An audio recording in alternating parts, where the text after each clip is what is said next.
Ladies and gentlemen, this is the Essential Wrestling Podcast. My name is Karl. I'm the host of the show, along with my group of merry men here. You know us here. We love wrestling. We like to have fun. We joke around. We're very positive with things, but unfortunately, we had just some absolutely incredibly awful news over the weekend. We got hit right in the heart. When we lost one of our own. We lost John Huber, whether you know him as Luke Harper, whether or not you know him as Brody Lee. It was shocking to everybody in the wrestling world. It was a shock to us. I think the text, I believe I just threw an F word out to you guys via text with the picture that AEW tweeted out. It sucks, and it's, you know, from a fan point of view, it's a very selfish point of view. But we love Brody. We're gonna miss Brody. He got a lot of great things coming, but like I said, that is a very selfish point of view. It's not about us. There's a woman out there walking around now without her husband, and we have 2 kids who don't have their father anymore, and it's just an awful part of life. But we want to make sure that we pay our tributes to John Huber and what he's done. So we're just going to take a couple minutes here before the show gets going. We have a great show lined up today. We are going to laugh. We are going to have some fun. We'll get to that. But right now, it's all about Brody. John Smith, you're wearing your Exalted One shirt. I have my Luke Harper shirt on that I wear so proudly.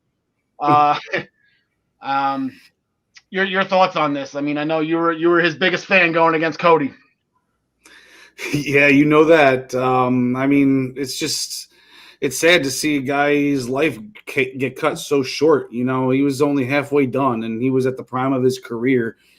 So, you know, on that aspect, as you know, in the wrestling world, it's, you know, terrible. And then, like you said, with his family, it's just now they have like a piece of their puzzle missing for the rest of their lives. It's, you know, just sad all around, man. Ryan Joy, our senior AE correspondent, you're in attendance. You have been in Jacksonville. Every time they're live, you are there. So you were there for the dog collar match. Yeah, I was. And when I watched that match, it was a great match. And all I could think about as the match ended and Brody lost is, you know, what was the payback going to be? How would the Dark Order get revenge on this? Didn't know that it was going to be Brody's last match.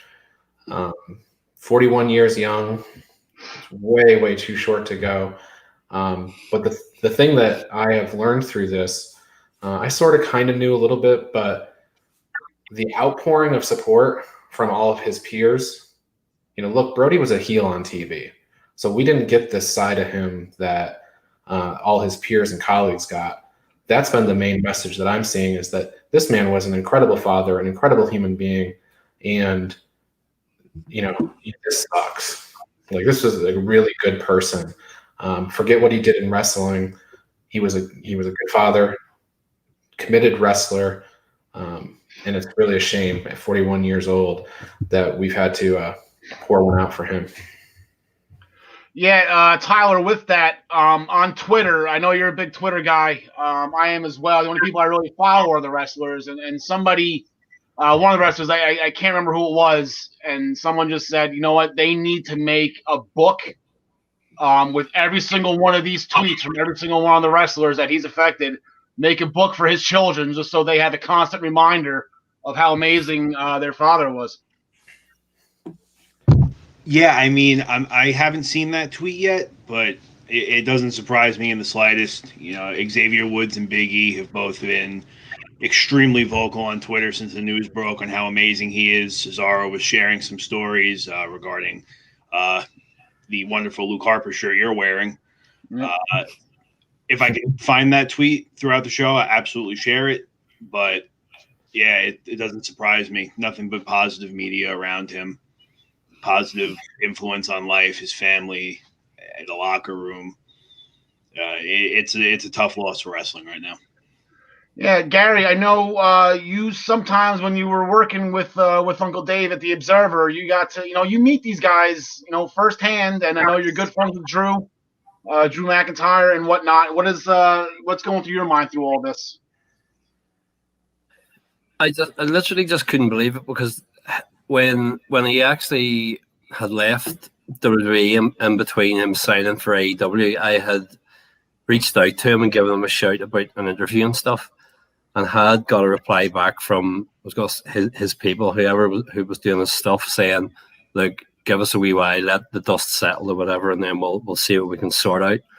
And they were really lovely, and I know he was, and I know that a lot of the guys there were very cut up about it. You could see that on Raw last night. The guys who thought that it's terrible. I mean, I just sit and think of it. I mean, I know I'm in the same position. I have two boys, and like Luke Harper's or Brody John, he's younger than me, and so to think that the fact that he's now gone and his wife and those two kids are now don't have a dad for what should have been the next 30-40 years is just heartbreaking. But as you said, it's been good. It's been great to see everybody from all sides of the wrestling community, whether it be the wrestling media or whether it be the wrestlers themselves, come out so positively about him and say what a great guy he is. And it's unfortunate that in some ways it's taken this to happen for his family to realize just how much everybody cared about him. Yeah.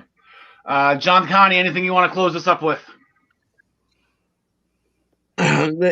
Just to say that, we don't, if you're lucky, maybe you get to meet a couple of these guys, you get to spend a couple minutes around them, you get some idea of what they're like. But for the most part, we don't. Sometimes we get to know them from how they talk on TV, and with the bulk of John's career being spent in WWE, where he played a character where he barely, we don't get much there either.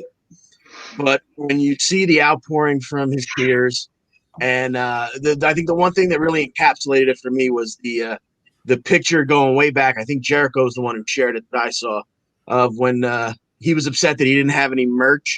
So the guys all kicked in and made up shirts with his head on it, and the yeah. And you just take a look at that picture. You got Jericho in there. Guys from the New Day are in there. Roman's in the corner. Guys that are not involved. Okay, him and his partners had a long thing with New Day, but there was a bunch of guys in that picture that really weren't involved with him on TV.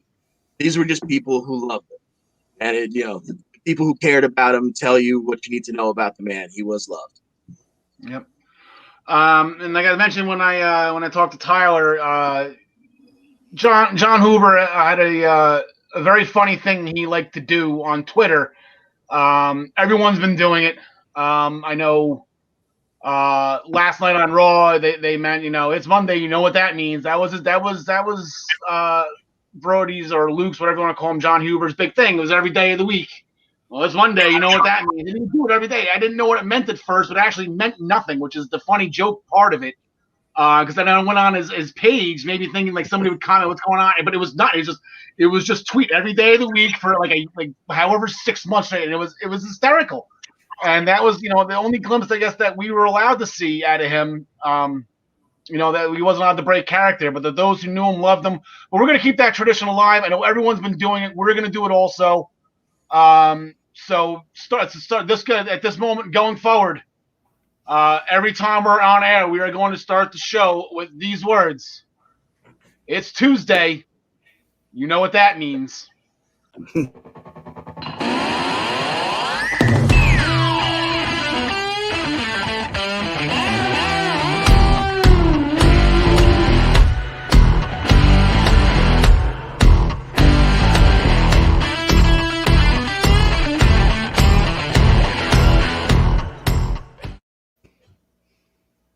Anyone else find that weird? That was kind of weird on the intro. Did it go on right away for you guys or no? Yeah. Yeah, I don't know. That kind of stalled. That was really weird. But anyway, yeah, I'm going to put my hoodie back on. I don't think anyone's going to want to see me in the tank top for the next hour and a half or so. My name is Karl. Welcome to the Essential Wrestling Podcast. With us today, we are 6 strong to go over our Year of the End awards But today, like I said, is episode 34. Let me see what's going on. This is our Oscar losing the undefeated streak episode. This is our Jinder Mahal shocking the world and actually winning a stacked Fatal 4-Way United States Championship award. That was, show, not award. That's an award show. Never mind. Ronda Rousey, that's her episode. She makes her debut.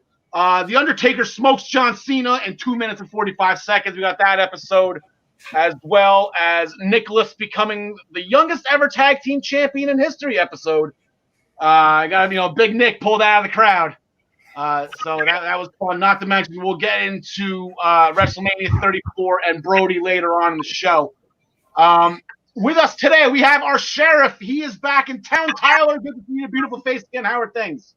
Happy to be here as always, Al. Thanks. Looking forward to these awards. All right, glad to have you. Ryan Joy, our AEW senior correspondent. How are things with you today? How was your interview this morning on the Daily Wrestling News Show? You had a special guest. This morning we had a special guest from the owner of the Coastal Championship Wrestling from here in Florida, talking about their January 9th show, New Year's Revolution. It was a really good interview. I'd suggest people go out and watch it first chance they get. And definitely catch it on all of the I-95 Sports Network pages, on YouTube, on Facebook, as well as Spotify, iHeartRadio, all that fun stuff. People are chiming in already. Take it off, guys. We want a clean show here. Come on. We don't need talking to me. Yeah, I think John Smith. Yes, he was talking to you. John DeConnie.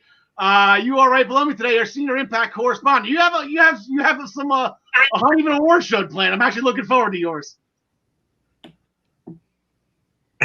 Yeah, well, you're gonna have to reel me in because I may babble on incessantly like I usually do. But some chuckles in there. I hope that's mostly what I always go for. So.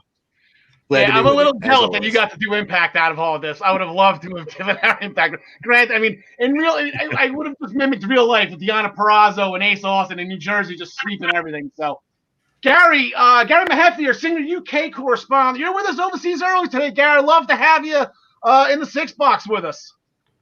Good to be here. As I say, we're effectively under curfew here in the UK at the minute, so. It's always good to be here. It means I've got extra time to watch more wrestling, so it's always good.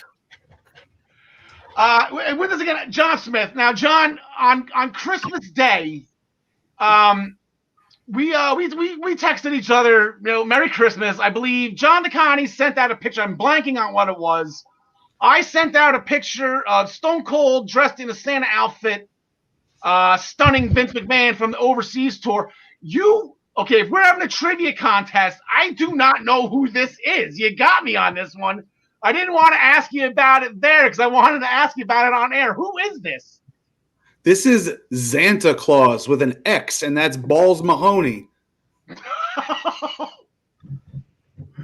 Really? Yeah, he's in Nutley, New Jersey.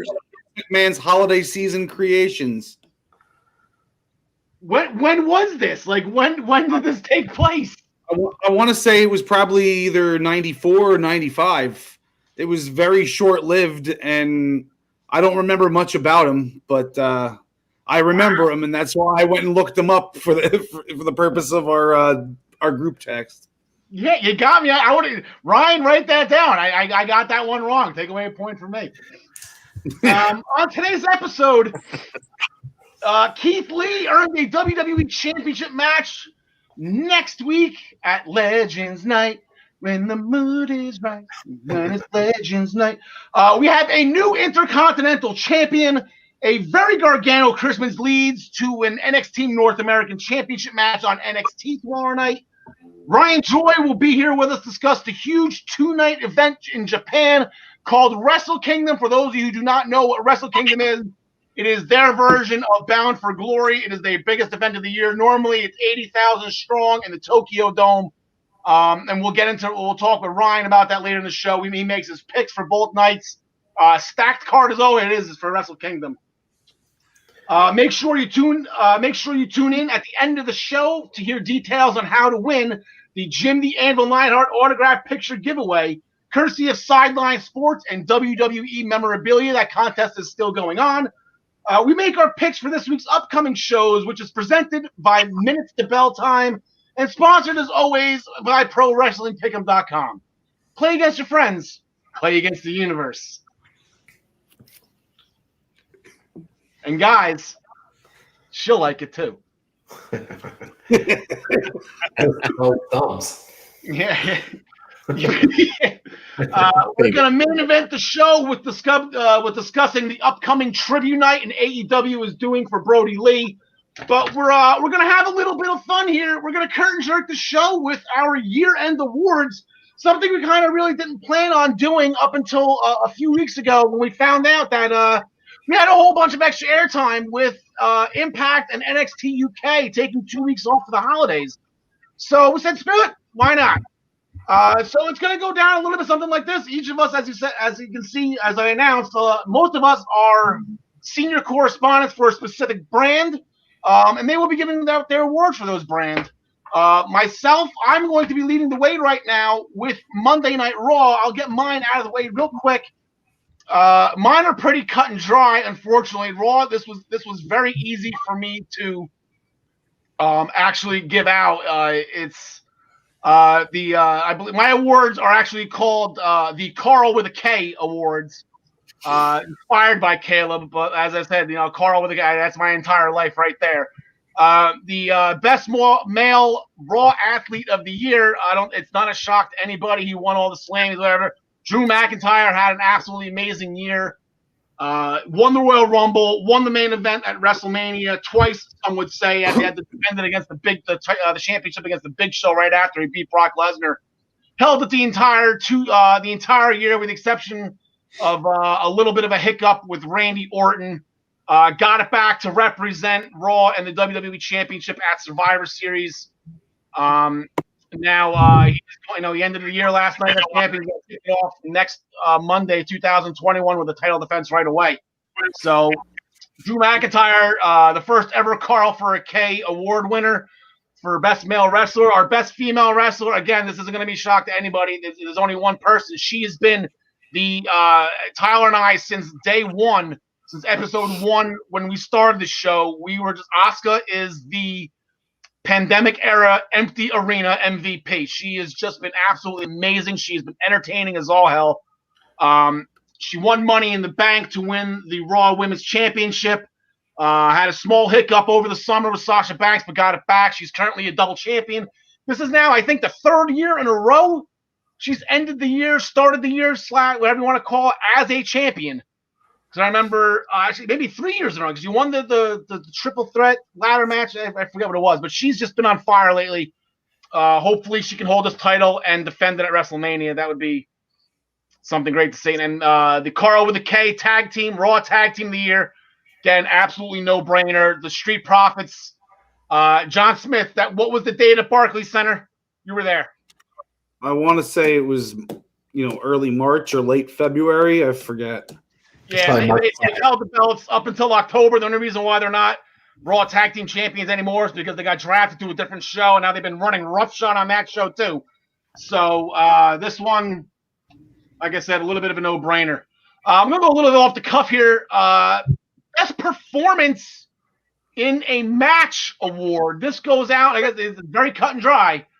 This was the most amazing performance of the year in a particular match, in a single match by a single superstar.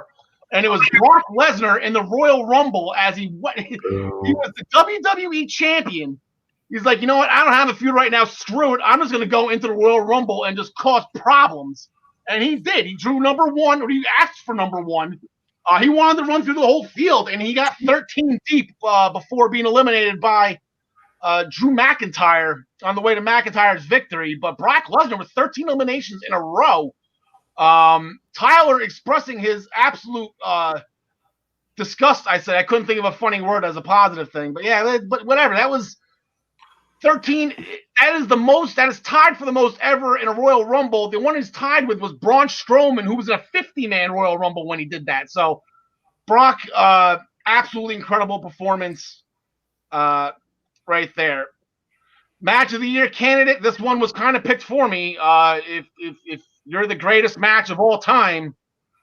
Not get match of the year. I mean, you have to get match of the year for the year you're wrestling in, right? I mean, so all right. Not It was according a great match. to You know, we didn't know who was going to win that entire time. You know, Edge got the win at Mania. Orton ended up winning that match, but the Howard Finkel as the ring announcer was a nice added touch. Everything was just, it was well done. So you know what? Like I said, that decision was made for me. So there's that. What is my next Karl with a K award? Oh, feud of the year. I've been saying this all along. This has to be the longest running feud in professional wrestling history. So it has to be feud of the year. The Mysterios versus Seth Rollins. The feud that just would never go away. And to tell you the truth, we're going to talk about it later. Seth Rollins is coming back on SmackDown this Friday, and the Mysterios have been nowhere to be found right now. So maybe they're just waiting to put them back together again to keep this feud going. But this thing, it leaked over onto SmackDown after the draft. Fox said, this is amazing. We got to have some of this. So they actually drafted all these guys, including Murphy. So that is my feud of the year. Karl with a K award for the best thing going on Raw. This is a no-brainer. The Hurt Business has been absolutely incredible, and it's absolutely great to see that they're ending the year with the United States Championship and the Raw Tag Team Championship. MVP made a custom belt for Bobby Lashley. I'm kind of wondering where's the love for Cedric and Shelton in this. John the Con, if you heard any rumors of MVP making his own tag team titles for his guys. Apparently, they've been ready and waiting backstage for months. So who knows if they'll ever show up. Wish you would. Those belts are The cool. old ones get to go to Apollo Cruz's house so the kids can play with them. That's all that matters, I guess, in the long run. A dubious award right here for me. The most points I've lost all year long on PWP on ProWrestlingPickin.com because I consistently, for the entire year, seems like, bet on these guys, and they never won. This goes to Andrade and Angel Garza. God damn, these guys disappointed me on a monthly basis. Oh, Andrade is now stuck in limbo somewhere. Angel Garza got a haircut, giving out roses. He's still doing his thing. Zelina Vega has been future endeavored because she wanted her internet show or something like that. Who knows? And then I have two more awards. Going to make this real quick. Karl with a K. This was probably one of the most, at least in my opinion, one of the most amazing athletic feats of the entire year on Raw that really nobody has been talking about, and I just don't get why. But during the Street Profits versus Viking Raiders, anything you can do, we can do better competition, the Street Profits shot a 28 in miniature golf, which is 10 holes in one with a couple two putts, and that is absolutely incredible. So the best mini golf game of the year, the Karl the K, goes to the Street Profits. And then my last award is the moment of the year for Raw, and I gotta tell you this right now. A late entry into the game last night on Raw with The Miz regaining the Money in the Bank contract. That if it wasn't for this guy, that would have won it on the buzzer. That would have been a buzzer shot, boom, by The Miz. He would have won the Karl with the K. But silly me, I got sentimental. The Undertaker's last match at WrestleMania, the Boneyard match, is my moment of the year. Here is that particular moment where he put his fist up in the air. The Taker cross was put on the barn. AJ was already buried at this time, and this actually ended up. It seems to be, you never say never, but this seems to be the last match in the storied career of the Undertaker. I'll believe it when he's dead. Yeah, right. So that will do it for the Karl with a K awards. And Monday Night Raw, we're going to switch gears to the other top corner of the screen. And Ryan Joy, our senior AEW correspondent, owner, CEO, CFO. What was it? What is Lashley? The herd officer, right? The certified herd officer, right? Of minutestobelltime.com, host of the daily wrestling news show. We have the Joy Awards here for All Elite Wrestling. So Ryan, take it away. Before I do, I want to make a comment on your comment about Asuka being the MVP of the pandemic era. I have been studying win-loss records for my book. She was 1-4 in singles competition heading into the pandemic era. She finishes the year 21-11. I think that stands to reason. You are correct. She kicked butt during the pandemic era. They finally cut the leash on her, and she was doing the dancing, and with Kairi saying they were doing their borderline racist anime stuff. It was entertaining. It's her run. So, and then Kairi left us for the time being to go home to become a mother, which is great for her. But she just, like I said, all I want right now is her to defend that title and get the win at WrestleMania 2. I don't want her to just walk the aisle with it. I want her to get the win. I want to get the W with the title defense. But Ryan, take it away. AEW. The Joy Awards. We're going to start with Male Wrestler of the Year, and you could make some arguments here for who it should be, but I've chosen Jon Moxley. I think he wins the award for sure. He is 21-1 this year in AEW. He has the second best record in AEW for people above 20 matches. And I'll tell you who has the best record. It's the Female Wrestler of the Year for the Joy Awards. HIKARU SHIDA is a 23-1 record.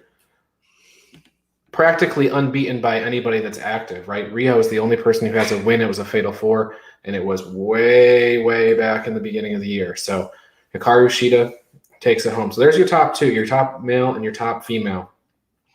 Now we get into tag teams.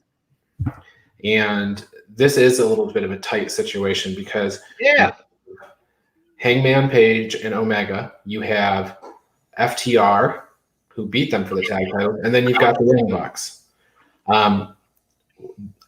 I decided that this award needed to go to Omega and Page because they had exactly 13 matches, 12-1 record. They got together for a tag title run. They won the titles. They got done. They got out. FTR, they're 13-1 with a victory over Omega and Page, but they also lost matches to the Miz and Morrison and the Usos earlier in the year that are dragging them down. So, I think,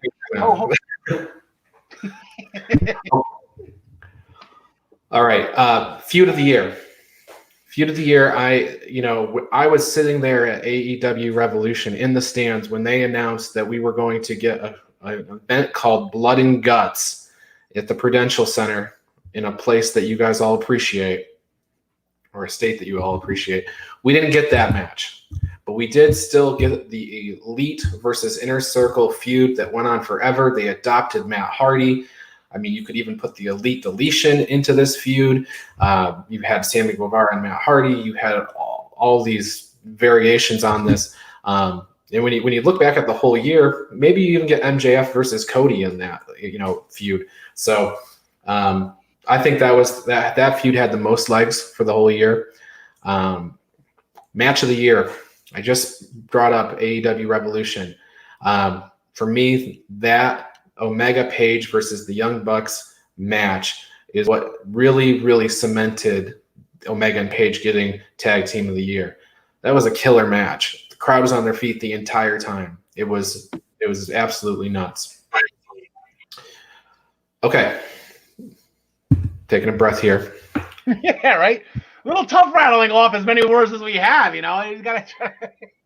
Well, those were the obvious awards. Now we get into like the special cases, right? So the best AEW cinematic match of the year. There weren't very many, but at the Stadium Stampede, main evented Double or Nothing, and it was that was the first pay-per-view where they didn't have the world title going on last, and so it was an incredible. I mean, Matt Hardy drowned in that match and then came back as a different Matt Hardy. So all of the cool cinematic stuff. I think that's what. Go ahead. Go ahead. Ed. 100 yards of Northern Lights suplexes. There you go. There you go. One-winged angel off the stands. Yeah. Yes. Okay. So the one to watch next year, I believe that this whole thing with Omega turning heel, our savior in this process is Hangman Adam Page. And so he is the one to watch next year. Probably going to be maybe third quarter or so, I think, when he gets his big title shot. And you know, we put the entire all our hope behind him reclaiming the world title for a babyface. So watch out for Hangman Page. He's only, I think, lost one match in singles competition this year to Kenny Omega. And of course, the blooper of the year, the Joker in the Casino Battle Royal. Thanks to Michael Nakazawa, the slippery turnbuckle, Matt Sydal crashed and burned on his very first move in AEW. He didn't even get in the ring. Didn't even. Well, he got in the ring the hard way. Yeah. Oh man. That's the Prepared Awards. This time next year, we will be talking about the Brody Lee Lifetime Achievement Award. Of course, he gets that himself this year, but next year we'll have that one. All right, sounds good. AEW, fun year of AEW. They did extremely well in the pandemic. I wouldn't say they had it easy, but they had a gift having the outdoors facilities of the Jacksonville Jaguars. So they were luckier than most companies. So we're gonna swing it down. We're gonna go overseas. Actually, swing it overseas to the icon, Gary Mehaffy. Gary, you have the NXT UK Awards, the Garys, and we're all going to talk about this later on down the line. You know, he's a 3-time UK champion, but he's also a 7-time Gary Award winner. These are probably the most prestigious awards those guys can have over there, Gary. You better believe it. We were saying backstage in the green room before we started. Ryan was saying, of everybody who was doing their awards, I sort of have it not nearly the easiest because I had a good 5-6 month chunk in the middle where we didn't have any wrestling. They did stuff up until April, and then we started in September again, and I could come out of hibernation and watch NXT UK again. But we've got kind of 5 sensible awards and then a couple of random ones of mine put into it. But I want to start off with Feud of the Year.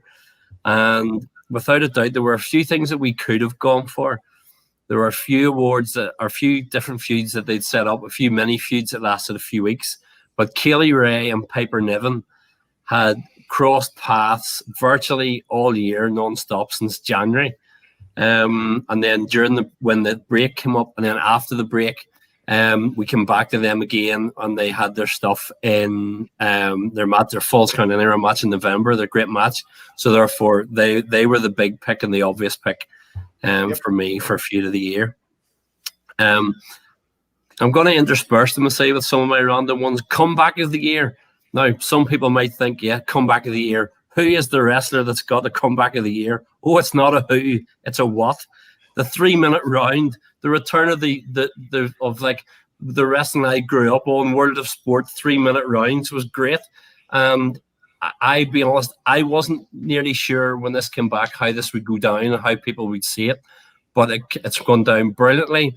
The round stuff worked really well in the Heritage Cup, and so I hope that it's going to keep. This is going to keep going. We'll see more 3-minute round stuff as we go, and kind of what's old is going to become new again. It'll be great. Tag Team of the Year. Yeah, NXT UK has been good because there's been so many tag teams that they've brought and developed, especially since we've come back in September. But the one constant throughout have been Gallus, who have been champions since October 2019. And apart from a loss on the main NXT card in the States against Kyle O'Reilly and Bobby Fish in January, other than that, they've defeated Imperium, Mark Andrews and Flash Morgan Webster, the grizzled young vets, Danny Burch and Oney Lorcan, Mastiff and Webster and Trent Seven and a 6-man, Amir Jordan and Kenny Williams, Pretty Deadly, The Hunt, you name them, they've beaten them. Anybody that they've put in front of them, they've taken down. So therefore, there could only be one tag team of the year, and that was Gallus. I had to not quite put myself in, but the Gary Mehaffy Pop of the Year, right? I kind of decided, we were talking again backstage before we started about how big a geek I actually am, right?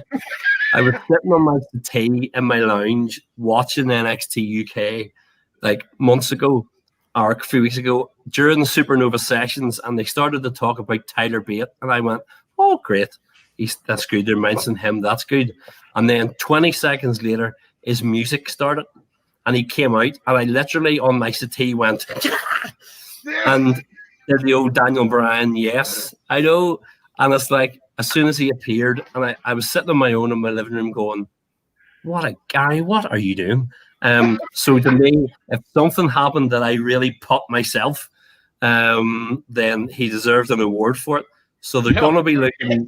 I'm going to be looking out for something next year, which will be interesting. They're going to have to put out all the stops.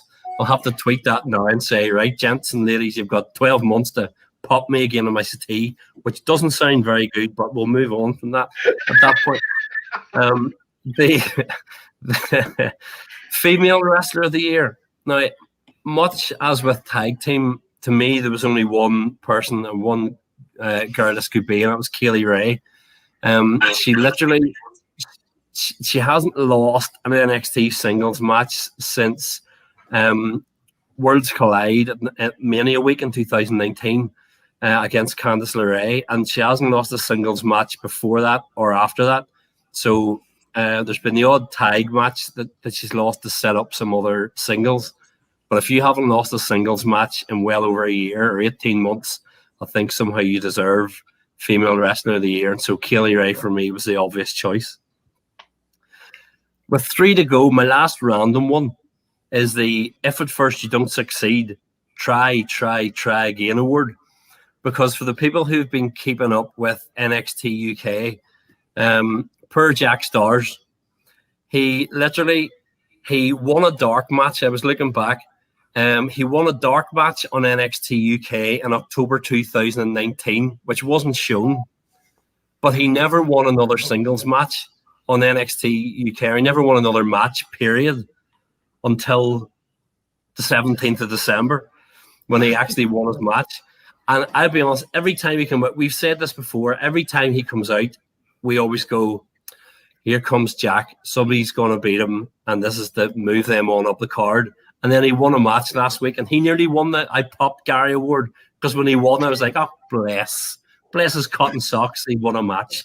And I don't mean that to sound too trite, but it was funny. I was going, literally, you've been there, and you've stuck around NXT UK for a long time, and finally they gave you your bone and you got your win. So fair play to Jack Stars. He takes that. You know what? I'm just as guilty with this too, because I keep on calling him NXT UK's resident punching bag. You know, like that's poor guy. Just a handprint from Walter when Walter came in. Oh my God.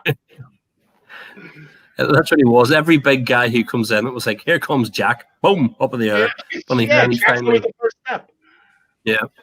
But they got us win against Saxon Huxley in the handicap match. It was all right. 2 to go. Male Wrestler of the Year. And this is going to be slightly controversial, because if I've gone obvious for tag team and I went obvious for female, the obvious winner would be Walter, and I've not gone for Walter. I've gone for ILJA Dragunov. He started off the year before the pandemic hit.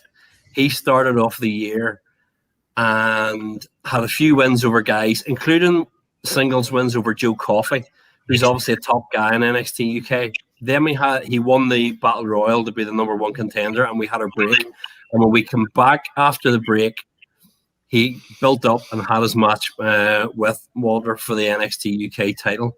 So while Walter has held the title for almost 2 years, and has been unbeaten, has had some great matches. For me, ILJA Dragunov is an amazing wrestler who got the opportunity this year to show everybody outside of UK and Europe what we already knew, So therefore, to me, he deserved Wrestler of the Year because he stepped it up to the point where if he had beaten Walter for the title, everybody would have gone, fair enough.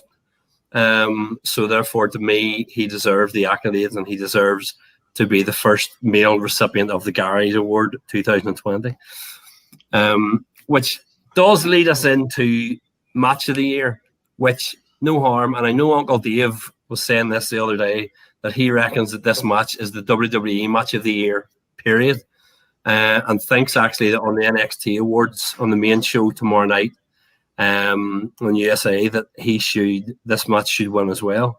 But ILJA Dragunov against Walter from October 29th of this year. Literally, if you have not seen it, you need to see it. It's unbelievable. A very New Japan style match, which I wouldn't necessarily have said would have been my cup of tea in New Japan main event type match. But this was unbelievable. It was over 25 minutes of just brutal match. It was absolutely fantastic, and so therefore was well deserving of the 8 million stars that I gave it the day after we watched it. So therefore, for me, that was Match of the Year. Woo, and I can breathe now. There you go. Those are the first ever Garys. We'll be keeping a tally to see who's the all-time Gary when this show years and years down the line. Make sure we keep track of that. We are going to go to the stateside version of NXT, and our senior NXT correspondent, John Smith. You got the Video Awards. Yeah, it's the SMITTYs, and I'm going to start off with probably what would be the most obvious, and that would be the Women of the Year, the woman wrestler of the year, and that's Io Shirai. She's gone up against everyone and beat them, most of them twice. You know, you're talking Candice LeRae. She beat Charlotte and Rhea Ripley in a triple threat to win the title to begin with. Raquel Gonzalez, Dakota Kai. I mean, you name them, she's taking them all down. And she's going to be holding on to that belt for a while longer, in my opinion. So, got to go with Io Shirai as the women's superstar of the year. Next, I'm going to go to the newcomer of the year. I thought it could be Dexter Lumis. It could be Cameron Grimes. I mean, technically, I think they showed up in 2019, but I'm talking, made their mark in 2020. Newcomers. Could even be Leon Ruff, but I'm going with Karrion Kross.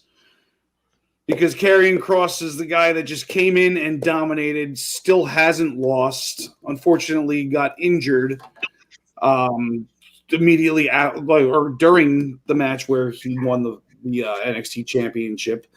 But I thought that you couldn't give it to anybody else, considering the impact him and Scarlett had on NXT. Next, we're going to go with, let's see here. Let's go with the match of the year. I'm going to go with the NXT North American Championship 5-way ladder match. You got Johnny Gargano versus Velveteen Dream versus Cameron Grimes versus Bronson Reed dressed like Bam Bam Bigelow and Damian Priest, the one who comes out of it with the title. I mean, spot after spot, but it wasn't a bunch of spot monkeys. Everything that went on in this match was, carefully planned out, thought out.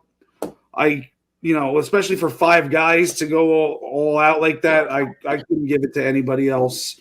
I actually thought about giving it to Pat McAfee versus Adam Cole just because of how surprising Pat McAfee's skills were. But, I don't think it was nearly as entertaining as this. Feud of the year, I got to go with Dexter Lumis and Cameron Grimes. Those are my boys. Between what was that, the haunted house match, and then he had the blindfold match, which only lasted a few minutes but was hella entertaining, all the way until the strap match. I mean, Cameron Grimes never got a leg up in this feud, never needed to, because either way he's going straight to the moon, baby. And now we got Dexter Lumis hosting the next New Year's Evil. How he's going to do that without talking, I don't know. But, I mean, obviously it's going to be his drawings. But, it'll be interesting to see if he actually opens his mouth for once. But I think that feud is what's catapulting the both of them to stardom and eventually the main roster.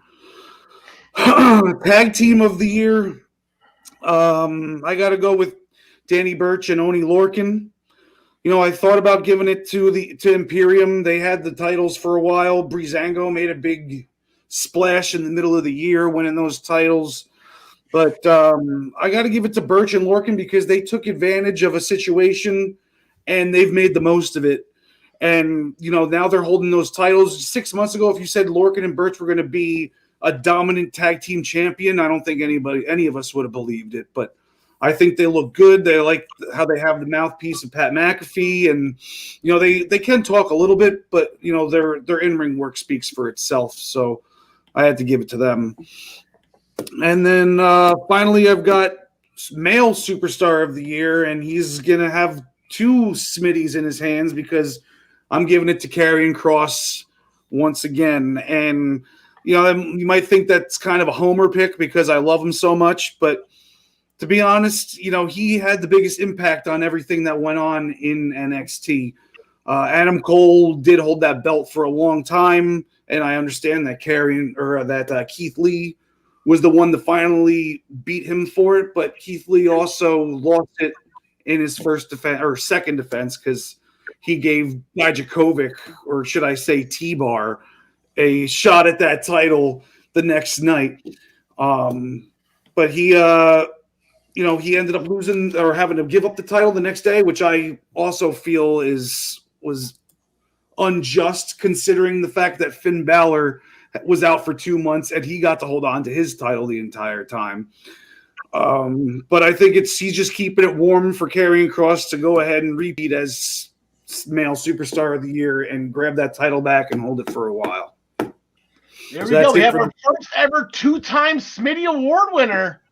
KARRION KROSS joins the Street Profits as a 2-time Karl with a K Award winner. And I believe Dragunov got 2 Garys. So this is going to be an interesting competition you got going on here. We're going to go in the bottom left portion of the stream here.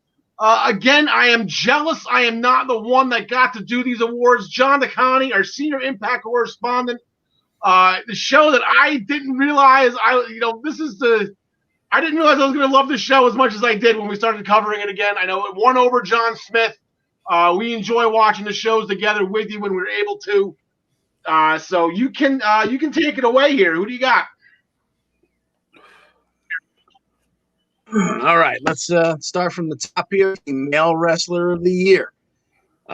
Maybe a little bit out of the ordinary to not go with someone who held the world title, but for me, and I'm pretty sure Mr. Karl agrees, the male superstar of the year in the Impact brand was none other than ROHIT, Raju. From a afterthought, a guy who was basically made fun of backstage, to a guy who had weaseled his way just into an X Division title match. And the next thing you know, he's chasing Bruno. Quite a year for ROHIT Raju. The defeat ROHIT challenge at all. And he's still in the title picture there. He's still making it interesting going into 2021.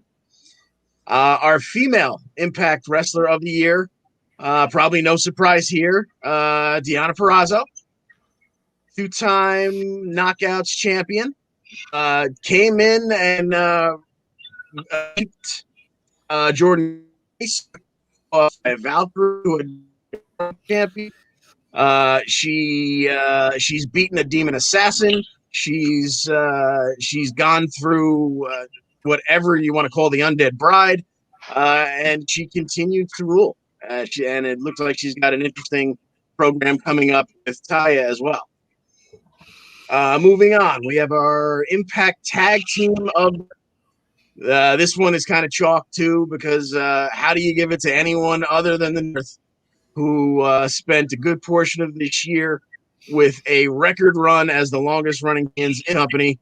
And although things aren't looking great for them these days, even on what is potentially their way out, or at least half of them their way out of the company, they've certainly been entertaining these last couple of weeks. Moving on to the Impact feud of the year. This one was tough. And even though I wasn't necessarily a huge fan of what took place, just for the fact of how much entertainment went on backstage, because one of the members of this feud was pretty much not present most of the time. The feud of the year goes to Moose and EC3. For simply the fact of how many times Moose made me laugh with chasing down, pulling aside Scotty D'Amore and demanding him help him get back his title, and how many times Scotty had to remind him that the title he was worried about wasn't real, and how many times it suddenly dawned on Moose, I know where I need to be. And he jumped in a car and drove someplace and with absolutely nothing to go on and no clue, no nothing. But they did have a wrap up to the feud. So feud of the year, Moose and EC3. Moving along to the Impact match of the year. This one was real tough. One of the participants was in my second favorite match of the year, but I had, for the simple fact that there was a title change, and what's more important than the Motor City Machine Guns in the North from the July 21st Impact.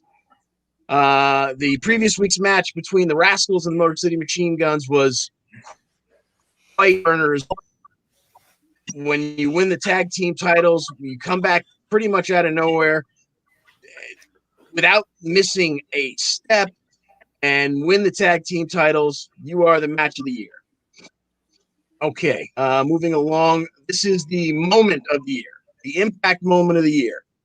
Now, this is one that probably won't even be mentioned on Impact Programming because of a confluence of days shortly thereafter and the absolute garbage that led to this title run not having the impact it should have, and the crowning of a successor was just an absolute disaster.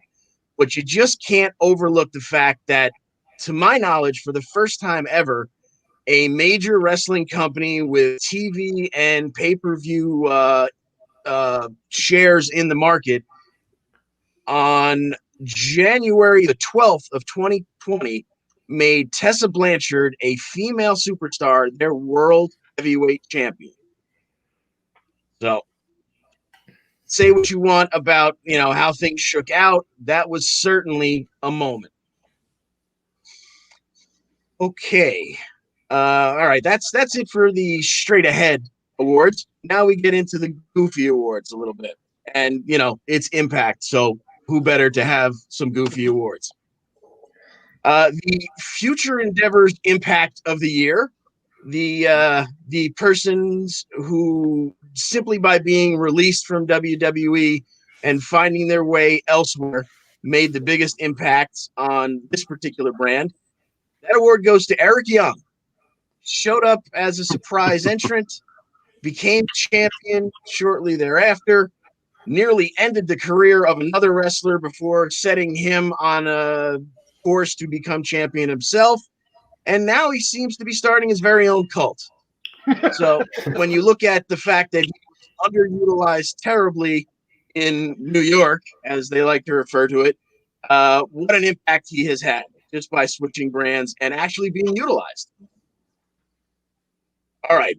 Bear with me here, because this one, as much as I clap my gums, this one's going to take a little extra nation. This one was originally called the Here's What Really Grinds My Gears Award. It wound up with a slightly different title or extended title because, as I've said many times, my notes are very close every week. I've got the run of the last week's show, whatever preview we have of the upcoming show. Then I always have a little section down the bottom of miscellaneous news and comments. A lot of it is SpongeBobable, so a lot of it doesn't make air. And sometimes it's actually kind of like therapy. It's just me bitching and moaning about something I don't like, which keeps me from getting a little negative on air because we like to keep things light and positive on the EWP. So this one went from the Here's What Really Grinds My Gears to the Shut Up and Let the Pros Handle This award. I had been complaining from her debut that Purrazzo, who was, basically handed a title before she put her bag down in the locker room. She was the virtuosa. She came with so much ballyhoo, and yet her finishing maneuver was the Fujiwara armbar. And I said, well, but come on, let's put a little effort. Virtuosa. Why isn't her finishing maneuver called the magnum opus or something with that kind of weight to it? Well, Impact Creative or Deanna herself basically told me to shut up by coming up with an even better idea. And the double Fujiwara armbar was then after a statue missing both its arms. And a tip of the cap, credit where credit is due. I thought that was brilliant. Moving along. I've mentioned this one before just because it has a special place in my heart. I called it the Bernstein Bears or Glitch in the Matrix moment of the year, because this is one of those things that I think they call it the Mandela effect. When a whole bunch of people remember something, and it turns out we all remember it wrong, and it didn't really happen. Glitch in the Matrix moment of the year, Jordynne Grace winning the X Division title. It was a quite entertaining moment. As you can see in the background there, it also involved the male wrestler of the year, RAJU. There was just nothing not to love about this moment. In fact, it was immediately overturned and therefore taken from all records. Moving along, our penultimate award, the commentary moment of the year. If you know me as a wrestling fan, you know I love a good commentary quip, especially a heel commentary quip. This one came from Slammiversary as Josh Matthews was introing Deanna Purrazzo and saying how she was where she thought she wanted to be, and then one day she realized she just wasn't all that happy. To which Kat quips back, so you're saying she did her time in the Stanford Supermax, like you and me, kid. And that one gave me quite a chuckle. So Don Callis, that's the best commentary moment of the year. And finally, because it is Impact Wrestling, the playing haha moment of the year, which Impact does plenty of, and there was a plethora of moments to choose from. We had Swoggle spending most of the match in a garbage can, unbeknownst to anyone other than Tommy Dreamer, emerging to grab Brian Myers by the family jewels with barbecue tongs. We had the many, many creepy moments of Swingman, many occupations of Tommy Dreamer, and all the hilarity. But the playing haha moment of the year goes to an ensemble, the Wrestlers Court segment, The Boys versus Johnny Swinger. Nothing has made me laugh quite so much in wrestling, and I can't remember how long. Everything from Uncle Phil, there he is, to Tommy Dreamer grabbing John Bravo by, there you go, and just everything that took place had me laughing nonstop, and in the end, Swingman not guilty. And those are and we all the rejoice for the Swingman. Oh, Daddy, what's it on the heat, Daddy? Rory, you were a neck brace, and it wasn't even an accident. It's for the sympathy, Daddy. It's for the sympathy. And then on our last group of awards, sitting up here patiently, our lovable, our respectable, our sheriff, Tyler Adele. Tyler, I know we've been going on for about an hour here. We haven't said that much. We got to take a lot longer than I thought. But Ty, take all the time you need. Go through, do what you got to do. You are going to be laying the smacketh down with your awards. Yeah, I mean, the SmackDown awards, some were pretty, in plain sight. I tried my best to throw in some humor ones. I'll give you a start with Male Wrestler of the Year. it's a no-brainer. It goes to Roman Reigns. He's absolutely dominated since he came back. The storytelling behind him has been phenomenal. You know, I know a lot of people called for him to have a heel turn at some point, which we got, which is fantastic. And then you know, throwing Paul Heyman into the mix, which I don't think anybody ever expected, just makes it even better. That was jaw-dropping. Yeah, it's why not? And you know what? It's working. And you know, it might have been one of the last shows I had been on before my proctology hiatus. But I think I even called on one of the shows that I didn't think that was going to last very long. I thought it was going to fail, and I'm glad I'm wrong because it's been fantastic. You know, female wrestler of the year. Again, I think it's a shoo-in. It's Sasha Banks. She's been, you know, between, you know, tag team with Bayley, her singles runs, you know, being a SmackDown Women's Champion again. It's been Sasha Banks' year, no question about it. Going with best match of the year, it's going to go to Roman Reigns and Jey Uso. Anything that's involved Roman Reigns right now, again, has been fantastic. Tying the whole family into it has been amazing. You know, the element with Hell in a Cell, having Jimmy come in, try to break things up a little bit. And, you know, Roman is a little crocodile tears towards the end of that match. They got me. I thought this was all right. This is the end of heel Roman Reigns. I have to hate him again. And he got me good, which ties me into my next award for Feud of the Year.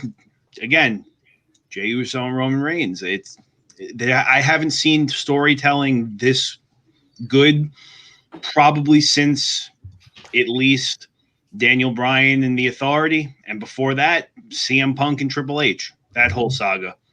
That's the last time I've seen storytelling this fantastic.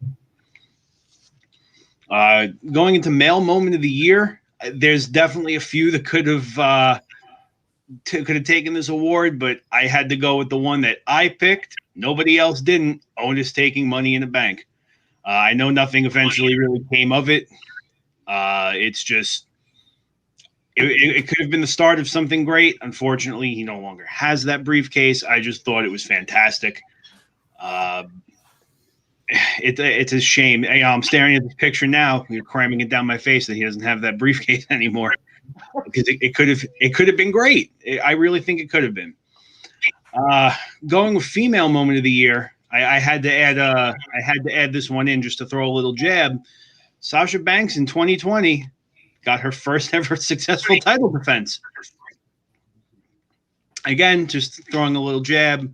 You know, it's for someone like Sasha Banks, who should have been a champion that was for a lengthy period of time before this. It's actually kind of a shock it took this long for her to get a successful title defense. But I'm happy for her. She's doing well. Going into my fairly goofy awards, I actually had a tie for my What the Hell Are They Doing with This Guy award. It's a split down the middle between Aleister Black and Shinsuke Nakamura. Aleister Black, a couple of years back, came in hot after WrestleMania, was doing great, and he's just fizzled out to being almost gone. And same thing with Shinsuke Nakamura. He gets a Royal Rumble, has his nice little heel turn on AJ Styles WrestleMania. It's, again, for a guy who's had such a fantastic career outside the company, come here, and now he seems to be on the decline, I guess, ever since he dropped the tag title with Cesaro. It's just, you know, I feel for him. I have a I'm Not Crying, You're Crying award. I know this is not directly tied to SmackDown, but from my childhood, he always was a SmackDown guy, for me at least. It was The Undertaker's Final Farewell. Again, I know it's not directly tied to SmackDown. That's where my childhood of him is from. It's just the only thing that would have made this send-off better would to be doing it in front of a full arena.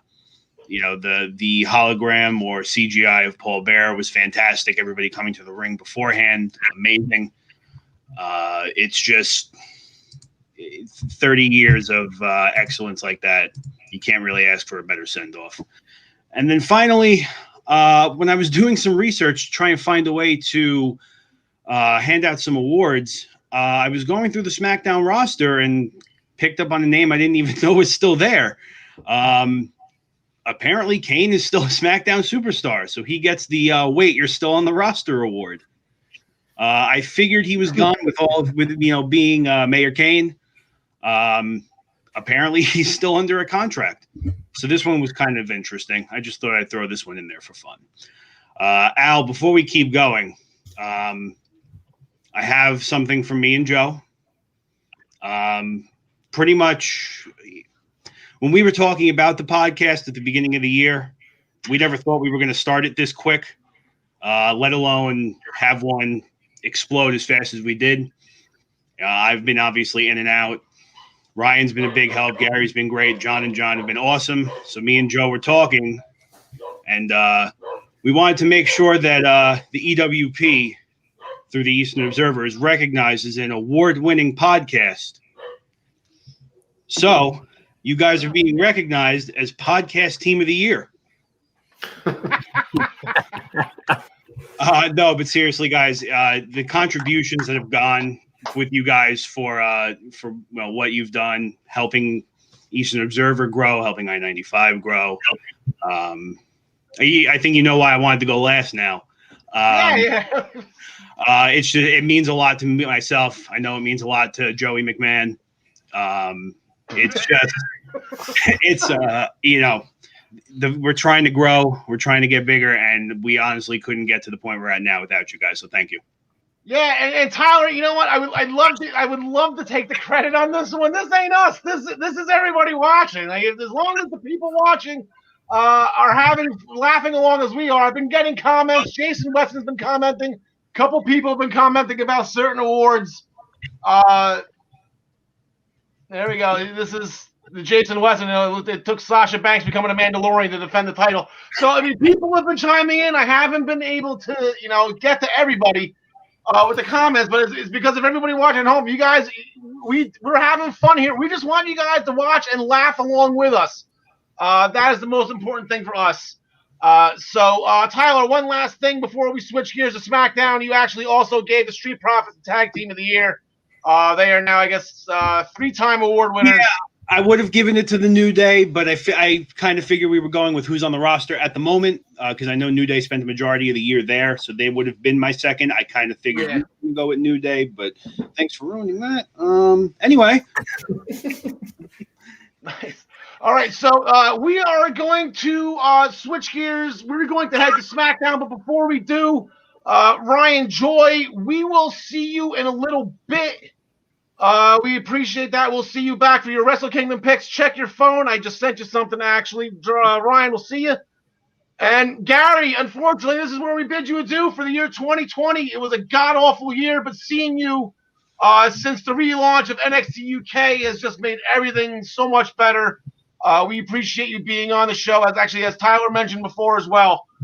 We appreciate the time, the effort, and staying up way too late. You're 5 hours ahead over there. We appreciate that. Oh, not a problem anytime. See you 2021, gents. We'll see you in 2021, Gar. Happy New Year. The legend, Gary Mehaffy. The legend. Yes, he is the legend, the icon. So we are going to that took a lot longer than I thought. An hour and 8 minutes. Okay, so we're going to try to get through this really quickly.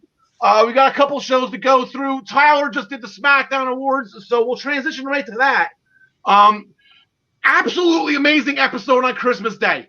It was 4 matches, and it was perfect. Like, it was absolutely perfect in my opinion, and it all capped off at the end. We all kind of picked it because, what's a nice way to celebrate Christmas here? And that's with the new Intercontinental Champion, John DeConnie. Yes, indeed. Yeah, I started to get a little worried that that we were about 10 minutes from the end of what would have been a normal show, but luckily they allowed them to run over a little bit to give these guys some time to work. We had our lumberjack match, and in fact, the lumberjacks began brawling, and that almost allowed Sammy to escape up the ramp. He, at this point, really wanted no part of Big E. Apollo Crews, thank goodness, ran him down, dragged back to the ring. And in a pretty quick transition and closing sequence, Big E hit a belly to belly, a big splash, and the big ending for the big win and the new big champ, IC champion, second time, Big E. Yeah, it's been a lot of years in between two title runs for him. It was a great match. Again, it capped off an absolutely great Christmas episode. He's going to get right back at it this Friday. He's going to get King Corbin. They have not mentioned all weekend during football. They always run SmackDown promotions on Fox during the Fox games. They didn't mention it. And then last night on Raw, Phillips didn't mention it either. So this seems like it's going to be a non-title match, Tyler. So who do you got? I'm going to take Big E on this one. You know, again, I know it's non-title. I know it doesn't, you know, I think right now carrying the momentum with Big E matters a little bit more than a King Corbin victory. All right, John Smith. Yeah, I'm definitely going with Big E on this one. Close the year out right for Big E. All right, John DeConnie. Assuming that Big E is too exhausted from building condos in Sammy's behind, I believe he will take this match. I can't believe I forgot to mention that. That was the most absurd post-match interview I have ever seen in my entire life. How Elise's jaw didn't hit the ground. Be like, what the hell are you talking about?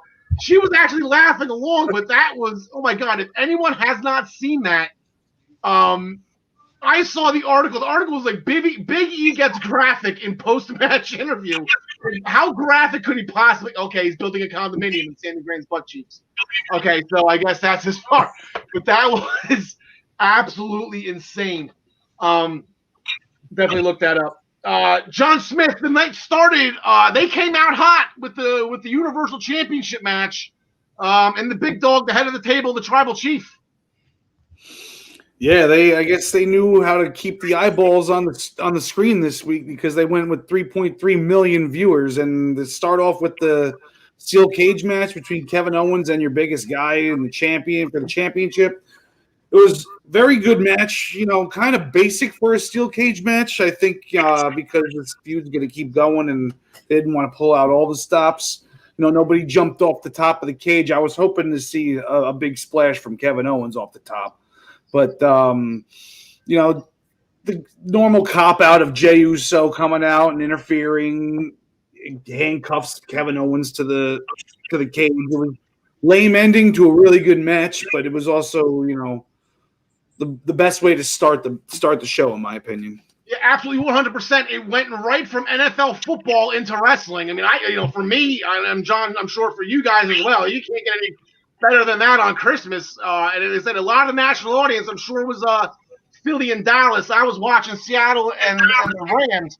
But you had all these football eyes watching, and then the exact number of people that watch football, Tyler, maybe you know better than I how many people watch football on Sunday on TV ratings. But getting all those getting into Friday Night SmackDown, that was a brilliant idea, starting with Roman and the cage with Kevin Owens. Or, 3.3 million, Charlotte Flair's back. Is this a coincidence? Yes. I don't think so. I think all of the wrestling fans are coming back because Charlotte Flair was on SmackDown. Okay, bye. I was finding that funny. Okay, and yet some people call it a coincidence. Vince McMahon, see, I told you Charlotte was a draw. So there was a triple team elimination match for the tag team championships in the women's division. Asuka and Charlotte, they went against Sasha Banks and Bianca Belair against Bayley and Carmella. Now, match aside, Charlotte and Asuka ended up winning. We all figured they were going to win. Bayley got a pin on Sasha Banks. Sasha Banks got a pin on Bayley after a frog splash. Bianca Belair got pinned by Charlotte after a code breaker into national collection. But just looking at the 6 women in that match, and I'm just thinking how many? There's a lot of history with these 6 women. So I looked it up, put this all together. Between the 6 women that were in that match, you had 12 Raw championships, 10 SmackDown championships. With today, actually, Sasha Banks just tallied up into 4 digits. Today is the 1,000th day cumulative between these 6 women as SmackDown Women's Champion. 5 NXT Championship reigns for 1,257 days, and a healthy majority of that was Asuka. 4 different tag team title reigns, so we're totaling 31 championship reigns for over 3,200 days. with these 6 women, which includes 1 WrestleMania main event, which includes 3 championships successfully defended at WrestleMania, 2 championships won at WrestleMania. Carmella won a Battle Royal, 2 Royal Rumble wins by Asuka and Charlotte Flair, 4 Money in the Bank ladder match wins, 2 of those by Carmella. She won 2 Money in the Bank matches in the same week, which was incredible. 2 TLC matches won by Asuka, an Elimination Chamber win by Sasha and Bayley to become the first ever tag champions, 2 Hell in a Cell match wins, and 3 survivals in a Survivor Series elimination match. And I'm sitting here, I'm throwing all this out, and I'm saying 6, and all 6 women. It's actually only 5 of them, because none of those were Bianca Belair. So that list can only just improve tenfold once Bianca Belair starts rolling. So fun match with them. They got all the women. They're big time women. I guess is the point of this. That was the significance of those 6 women being in this specific episode. That was not by accident.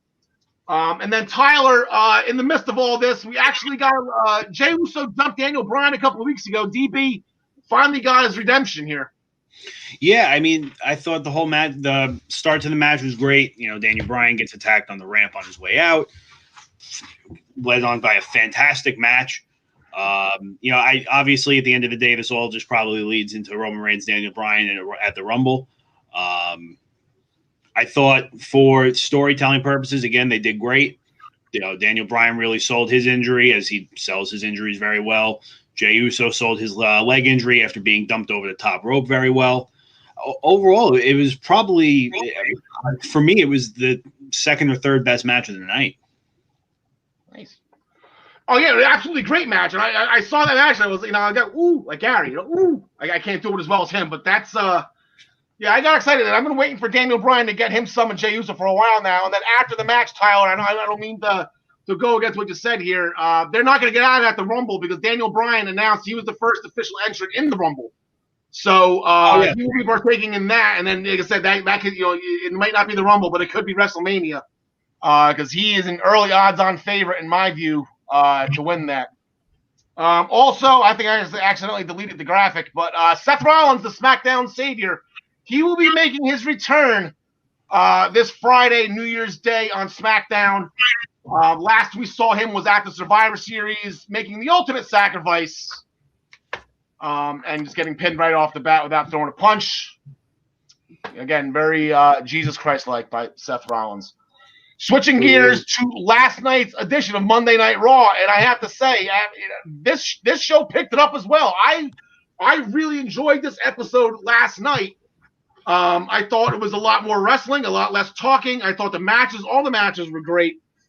And they all were extended. You know, I guess we'll get to that in a second. The show started off with Keith Lee and Sheamus. With the winner becoming the next challenger for Drew McIntyre, which was won by Keith Lee after a spirit bomb, a little altercation beforehand with Sheamus, Lee, and McIntyre about them vouching for everything last week, blah, blah, blah, blah, blah. Fast forward, we got Legends Night, and it is going to be Keith Lee challenging for the WWE Championship. John DeConnie, what do you think on this one?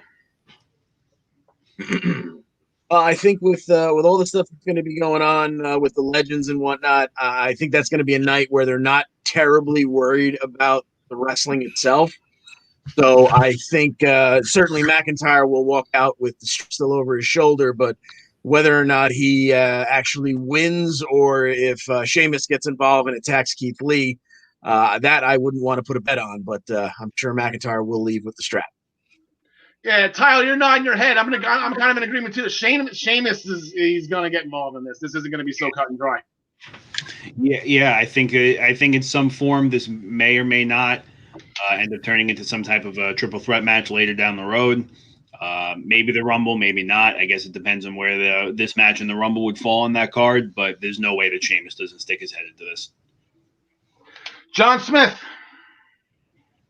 Yeah, you got to go with Drew and then the interference with Sheamus and all that. There's no way Keith Lee's coming out of there with the belt. I think it's more about him, getting the spotlight in front of all the legends, so he's got something to tell his kids about one day, I'm kind of thinking that Sheamus gets involved and attacks Keith Lee. Ref sees it, so Keith Lee wins by disqualification. I could see this being a triple threat at the Rumble, to be honest with you. If it's not just going to be McIntyre, Sheamus one-on-one, you can easily put Keith Lee and make this a triple threat, and that would be really fun to watch. So, yeah, I'll go that route then. I'll go Keith Lee win by disqualification. Randy Orton, Alexa Bliss. Hey, wow, that got Randy came out, started talking trash. Alexa Bliss on her playground. She had enough. I guess then Randy Orton went back to the Firefly Funhouse, started killing all the animals. Rambling Rabbit, got his head pulled off. Huskus got punched in the face. I cried on that one. But Alexa did not like that. She challenged Randy not to a match, but to light her on fire, where the camera went off right when Randy may or may not have done it. And honest to God, we're sitting there watching, my wife and I. Shout out to Randy Orton. He lets that match burn down extremely close to his finger. Like I would have dropped it. Oops, sorry Alexa, but he holds that thing very, very close. Very high tolerance for pain. Good for him. John DeConnie, there was an 8-man tag. Here we go. WWE ripping off AEW again. There's an 8-man tag team match between the Hurt Business against what was the name? The Positively Hardy Bro or Hardy something. Yeah, Positively Hard Bros, and they were the little bronies because they're all stallions. Okay, so this one starts with even before it got to the ring, just for to be all inclusive here. Bob Lashley declared himself for the Royal Rumble, or actually MVP, I believe, did it for him. So we get into what was an absolute this match was mostly mayhem. There was very little one-on-one in the ring for most of it. It was outside. It was all around. We had a nice moment where Woods hit, as Tom Phillips, I believe, called it, the big Harper clothesline. On Cedric, which led to a Hardy Swanton and Lashley breaking up the cover. And round and round they went. Shelton took the knee to the face. Hardy went for the twist of fate. Lashley grabbed him, spun him around, put him in a hurt lock once again, and he started tapping like Bailey. And once again, the Hurt Business comes away with it. Yeah, so Lashley becomes the second person in the Royal Rumble. And again, Jeff Hardy, I believe he charged like the chin breaker, you said, right? And Lashley just reversed it. Tyler, Mustafa Ali, he's hell-bent on having Ricochet join Retribution. And just like Ricochet was with the Hurt Business, he kept on denying, he kept on saying no,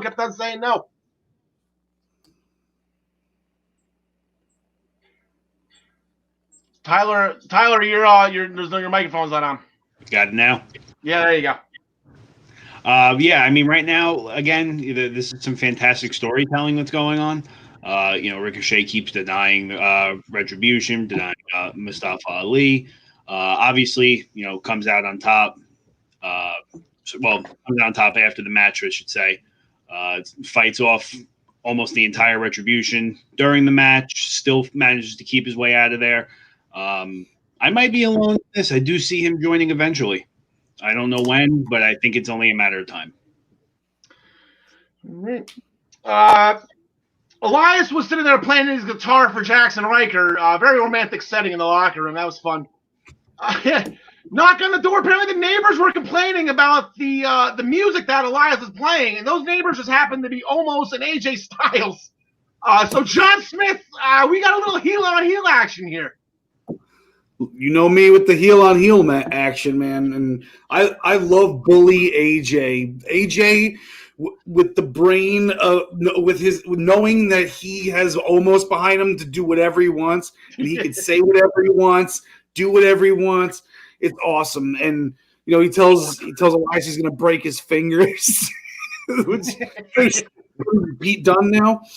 But the match worked out pretty well. I mean, it was your standard Monday Night Raw, middle of the hour match where they were just, getting almost over a little bit. I think all 4 of these guys are going to end up in the Rumble. So we're going to see this continuing and, them, almost throwing out all of them and possibly even throwing out AJ by mistake at some point. I'd like to see a little rift between them, but AJ really can't do anything about it.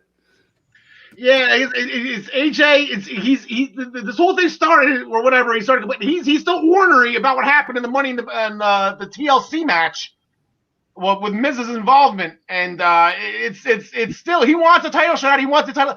So I'm still in the clear here. I'm actually legging my pick of Drew McIntyre versus AJ Styles in my article a little bit more each week as we're getting closer and closer. And a Royal Rumble win. Like I said, it's right now the 2 odds-on favorites to me, at least AJ Styles and Daniel Bryan. So it all depends on which way they want to go with it. In the women's division action, Shayna Baszler defeated Dana Brooke with the Karabuta clutch. And then Charlotte Flair defeated Nia Jax via disqualification after Shayna Baszler hooked her with the Karabuta clutch. It was Karabuta clutch night by Shayna Baszler. It was a lot of fun. Grand Metalik defeated The Miz after a Somerset roll-up. But then backstage, as right before the main event, Postman Pierce, Miz found the loophole in the rule. Miz had to be the one to cash in the Money in the Bank contract.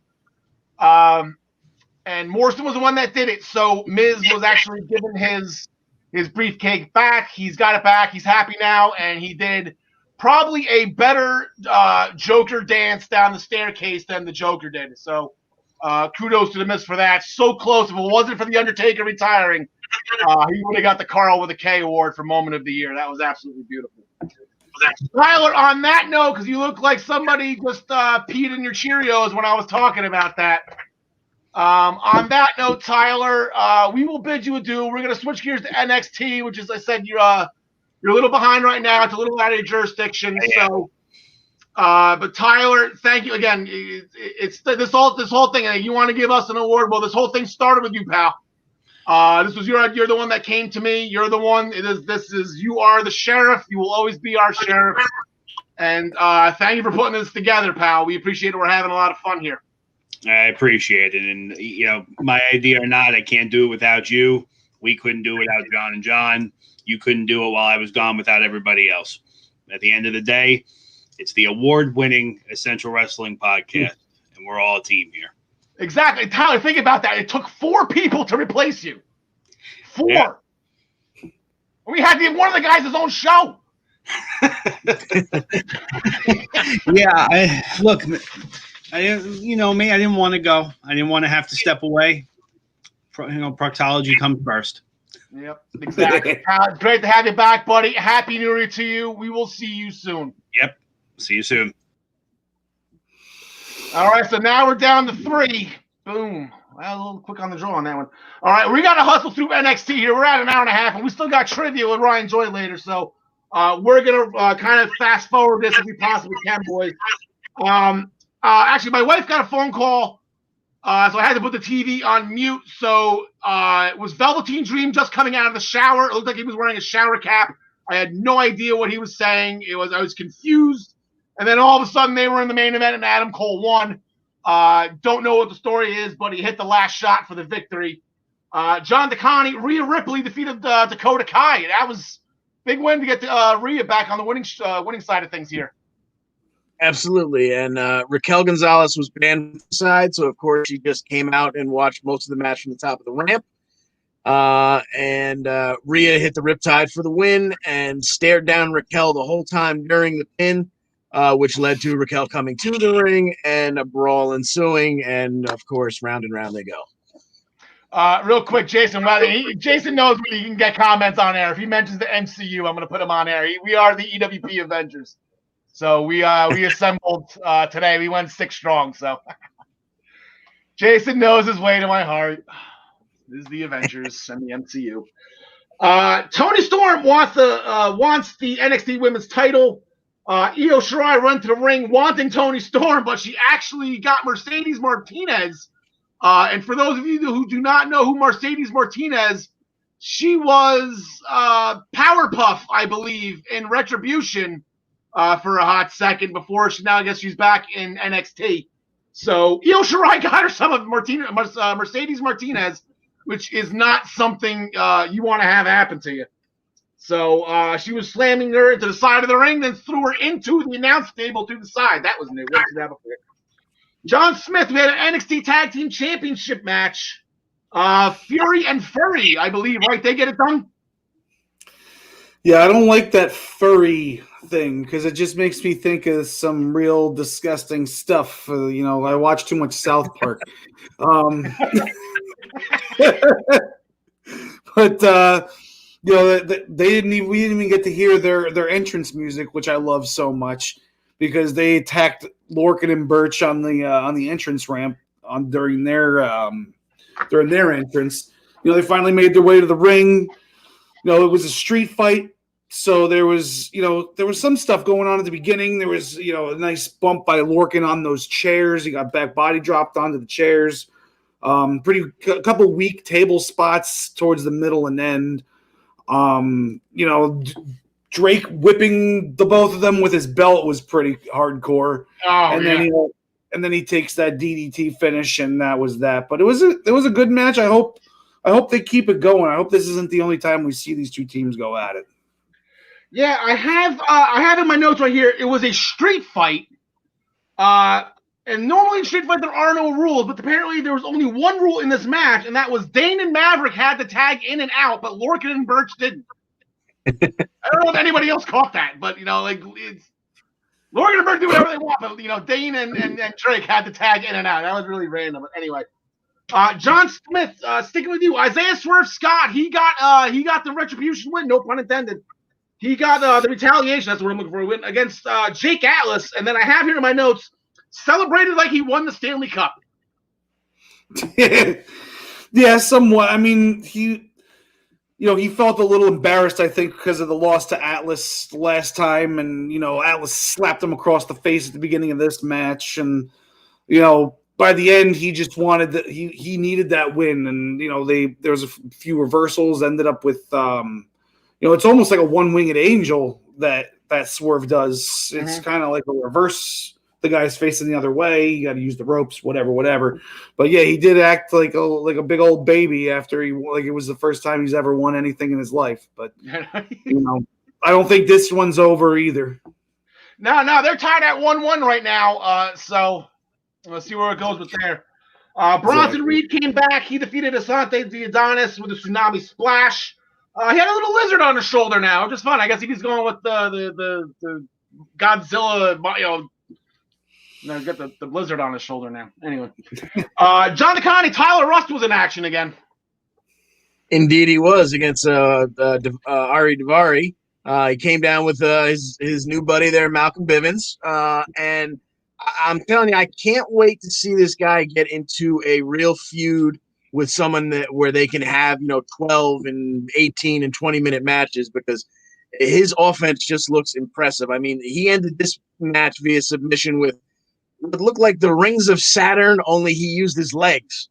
Yeah, I don't know how else to describe it. It was impressive, and the guy looks the part, and he absolutely can go. So I'm looking forward to some really big things from him in the future. I have it labeled in my notes as an arms bending in the wrong way submission. Close enough. Yeah, I do believe he is under 205, so he's in the right weight class if he gets those 15 to 20-minute matches, so that'd be absolutely perfect. The Gargano Christmas, we'll fast forward right now. If you saw it, was absolutely hysterical. Just the one thing I'll point out, they had the old school camera with the 1990s date in the camcorder. That was funny. They were making the old home video style of production with it. I thought that was really nice added touch. He gave them all gifts. It was funny. It was great. It was a very Merry Gargano Christmas. Leon Ruff defeated Timothy Thatcher with a small package because Thatcher kept on looking for Ciampa, who never ended up showing up, and that actually ended up being the distraction for Thatcher because Ciampa never showed. Then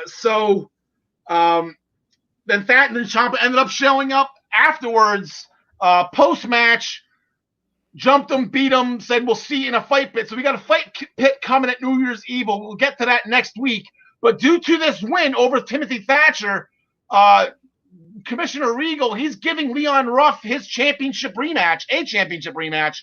He's going to challenge Johnny Gargano for the North American Championship. John DeConnie as our senior NXT correspondent. What do you got? I think you meant to go to Smith there, but I'm sorry, John Smith. I'm sorry, yeah. My was on autopilot there for a second. Sorry. John Smith is our senior NXT correspondent. What do you got? Gotcha. Yeah, I'm going with Johnny to retain in some sort of fashion because I don't like they threw Leon Ruff his bone to make him relevant. Now he's got to go do something, without having that title on his shoulders, because it's not going to be around his waist because it doesn't fit him. Yeah, we've seen this already, John DeConnie. Are we going to see it again? I think Johnny finds a way to hold on here, as thoroughly entertaining as it would be to see him lose his mind by losing to Leon Ruff again. I think he finds a way out. Ryan Joy just chimed in. The Gargano curse. He still hasn't had a title defense, right? So this would be his Sasha Banks moment. If he wins it, I think he'll get it. I think again the way we interfered, Austin Theory specifically. If indie wrestling is in a neck brace and Candice wrestling is still in an arm broken hand, it's going to have to be Austin Theory. Maybe Theory. And then another fun match that they signed is again the Undisputed Era versus Pete Dunne is just never ending, and I am not complaining about it. Roderick Strong and Pete Dunne, they're going to get back at it, and this goes back a very long time, specifically to the 2018 Dusty Rhodes Tag Team Classic, where these two men were partners, made it all the way to the finals, and then in the final, the final take two, because the Undisputed Era ruined the first one. This was the heel turn. This was the jump to the Undisputed Era for Roderick Strong screwing over Pete Dunne and allowing Adam Cole and Kyle O'Reilly to win the Dusty Cup and retain the NXT Tag Team Championships. It was a 2-for-1 shot on that one. So, John DeConnie, we'll start with you on this one. Who you got? Based on absolutely nothing, I just know this match is going to be fantastic. I'll go with Roddy Strong because I feel like the Undisputed Era is starting to roll again. All right, John Smith. I think Pete Dunne takes this one because Roddy is definitely the loser of the group, so he doesn't need to win this one. Yeah, I'm gonna go Pete Dunne as well. I just think that Pete Dunne, he's eventually gonna get that crack at Finn Balor. Spoiler alert that I think Finn Balor is gonna beat Kyle O'Reilly next week, but I think it's eventually gonna come down to we got a tease of it. We could have had it and we didn't, and now it's like now everyone wants it. So I think you got to keep Pete Dunne going big here. So he's good to go for that. All right, gentlemen, we are going to give you a little bit of a break. That was an hour and a half strong for you guys. Plus, we're going to bring in Ryan Joy for a hot second to go over Wrestle Kingdom. So please don't go far. He's going to give the fast-forwarded version so we can get the trivia and get out of here. All right? Indeed. Hey, Ryan, how's everything going, pal? Glad to see your beautiful face again. How are things? Very good, very good. Thank you. And yeah, we'll do an abbreviated version of Wrestle Kingdom today, and I'll actually do a longer form preview on Thursday on the Daily Wrestling News Show. So there's your that's the benefit of you having your own show here. I apologize for cutting it off. I did not think those awards were going to take an hour, so my bad. This one's on me. No, we have business to take care of, so we take care of it. There you go. So Ryan Joy, I will concede to you. You got the keys to the car. Let's do it. January 4th and 5th. It's 2 days. It's 2. Al earlier said it was 2 nights. In the United States, it's 2 mornings. It starts at 2 a.m. on Monday morning. So you don't even have to wake up early. You just stay up. First match I want to talk about, the winner of the Super Juniors tournament versus the winner of the Super J Cup. They're going to have a match, and the winner of that match on night 1 is going to get a match with the IWGP Junior Heavyweight Champion on night 2. So my pick here, I think you've got Hiromu winning on night 1, and then you have Hiromu versus Taiji Ishimori on night 2. Otherwise, it's Bullet Club versus Bullet Club, and I don't see that happening. So in night 2, I go ahead and I'll pick Hiromu Takahashi to win that. On another match on the night 1 is the IWGP Heavyweight Tag Team title match. You have the Dangerous Checkers on the left-hand side, and on the right-hand side, you got the Guerrillas of Destiny. They won World Tag League. They are the dominant tag team, really the only tag team in New Japan. I've got them winning this match and carrying the championship. Also on night one, you have Satoshi Kojima. He's substituting in for Juice Robinson, who was supposed to get this right to challenge opportunity against Kenta. I think Kenta's going to win this one easily. This match right here is the semi-main event, and it's Will Ospreay. He's a heel now, and he's facing off against his former mentor, Kazuchika Okada. It should be the match of the night. The next two guys might have something to say about that, but it should be a real killer match. And by all accounts, it is the crowning of Will Ospreay. I think he is going to find himself in the main event every show after this. Okay, the main event of night one is Tetsuya Naito, the IWGP Intercontinental and World Heavyweight Champion, double champion. He's going to be defending his 2 championship belts against Kota Ibushi, the 2-time winner of the G1 Climax tournament. And the winner of that match is going to face Jay White on night 2 in the main event. So one of these 3 guys is going to walk out as champion at the end of Wrestle Kingdom. I've got my money on Kota Ibushi. I feel like if he doesn't do it now, he'll never do it. So that's where I'm putting all my cards on. So a couple other matches on night 2. You've got another Empire match. This is one of Ospreay's guys. Jeff Cobb is going to be facing Shingo Takagi for the Never Openweight Championship. I think it's a clean sweep for the Empire, so I'm going Jeff Cobb on this match. And the IWGP Junior Heavyweight Championships are on the line. Kanemaru and Desperado are the champions. They are on the left. They'll be facing off against Master Wato and Taguchi on the right. Definitely going with Kanemaru and Desperado in this match. Finally, the last match I want to talk about. There are some other things going on that I've kind of fast forwarded and skipped over. We'll talk about those on Thursday. But this is a match between 2 former tag team champions. Evil split from LIJ much earlier in the year, and he had a world title run. He'll be facing his former tag team partner, Sonata, and it'll be, I think, the semi-main event on night 2. Should be good. They've wrestled each other before in the G1 Climax and things like that, so this is kind of a war to settle the score type of event. I'm going to go ahead and pick Sonata because I think he needs the win, and I think he would benefit more from the match. Al, that's Wrestle Kingdom in, I think, about 3 minutes. That is absolutely perfect. Again, Ron, I would have loved to just sit there and making the picks with you. I'm a huge Naito fan. I love that. I love the Junior Heavyweight Championship match. If Takahashi ends up winning in the first night, exactly, I love that matchup with Ishimori. Hero. So I appreciate it. Like I said, tune in Thursday morning to the Daily Wrestling News Show to get a little more in-depth detail on Wrestle Kingdom. We have to cut Ryan short on that right now because we are going to bring back in John Smith and John DeConnie. Let's hope I do this right. Smith first, right? Yeah, there we go. They're back. They're bad. They're mean. They're mad. They're Johns. Real quick with AEW. We're not going to repeat. We're not going to go over or recap last week's show. We will do that next week because on this week's episode, it will be a tribute to Brody Lee. They have 5 matches announced that are all going to be having Dark Order members participate in. Every member of the Dark Order will be in a match throughout the night. So this is going to be a nice little tribute to Brody. The first match, I got to get the banner off there. The first match we have right here, we got Orange Cassidy.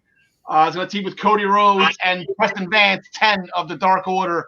They're going to go against Team Taz. We have the Young Bucks. They're going to team with Colt Cabana to go against Matt Hardy and Private Party. We have a women's division match. Number 99, Anna Jay. She's going to team with her friend Ty Conti. They're going to go against the Good Doctor, Britt Baker, and Penelope Ford.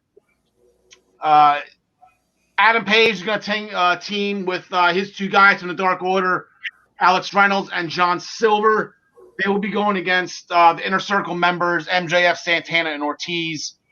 And then I guess we kind of want to put as the main event only because Evil Uno and Stu Grayson were Brody Lee's top two guys. They were numbers 1 and 2, hence the names Uno and Stu, for 2. In the Dark Order. They're going to be teaming with Lance Archer to go against Eddie Kingston, the Butcher, and the Blade. So, like I said, we will not be picking these matches. We just wanted to bring you, you guys know what is going on. And that New Year's Smash nights 1 and 2, we're both going to get bumped up a week. So New Year's Smash night 1 will be on Wednesday, January 6th. And we will be talking about next week, and then night 2 will be on the 13th. So it's going to be just take what it is. It's going to be house show tribute to Brody Lee, and that's pretty much all we want right now. Just remember Brody, smile about the memories, think of his loved ones, and we'll go from there. So normally on the Daily Wrestling News Show, Ryan Joy is the host, and he likes to give us trivia every time we're on. I got to thinking today, I'm like, it's really not that fair. If Ryan likes trivia, maybe he would like to be asked some questions too. Let's test Ryan. Let's see what Ryan knows here. So he's allowing me. I got the questions right here. He's going to allow me. Ryan's going to be put in the hot seat right now. So Ryan, are you stretched out? Are you ready? Are you able to do this? You're nice and limber? I am good to go. All right, let's do this.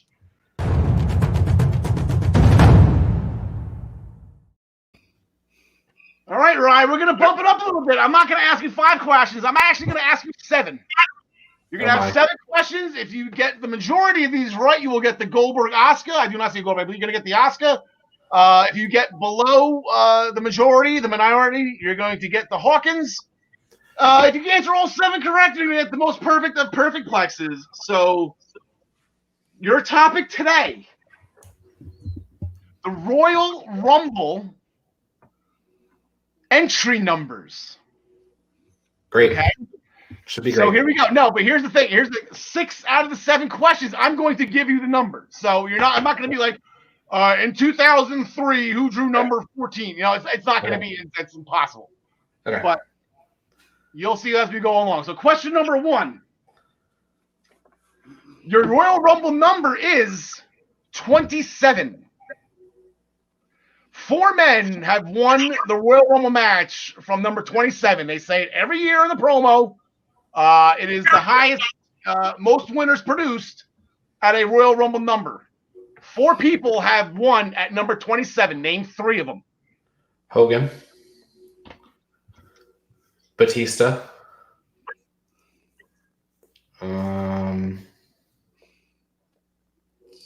Yokozuna. All right, 1 out of 3 ain't bad. Yokozuna won from number 27 back in 1993. We were also looking for Big John Studd back in 1989. Bret Hart right after Yokozuna in 1994. And then the last one to do it, it's been quite some time, Stone Cold in 2001. All right, so it's tough. But like I said, this is education. They always, it's the WWE's credit when they always say number 27's produced the most winners. They'll show Bret, they'll show Yokozuna. They'll even show you John Studd. Like that's the only time of year you get to see John Studd is in that one little clip. Hogan was the only one I was confident on. So yep. Okay. All right, for question number 2, your Royal Rumble number is 18. Okay. In 1991 Royal Rumble, number 18 didn't make it to the ring. And he was the first person in Royal Rumble history, one of 2, I believe, that did not show up when his number was called. Multiple choice in alphabetical order with number 18, Hulk Hogan, Randy Savage, Sergeant Slaughter, The Ultimate Warrior. Randy Savage. That is correct. Randy Savage cost The Ultimate Warrior the WWF Championship against Sergeant Slaughter by hitting the scepter over his head, and that was the last time you saw him for the night. Rumor has it the Warrior chased him out of the building.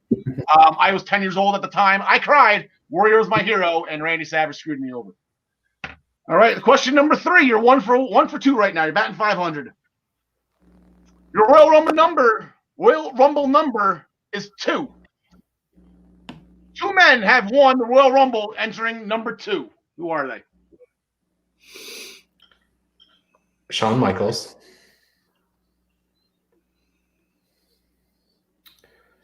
And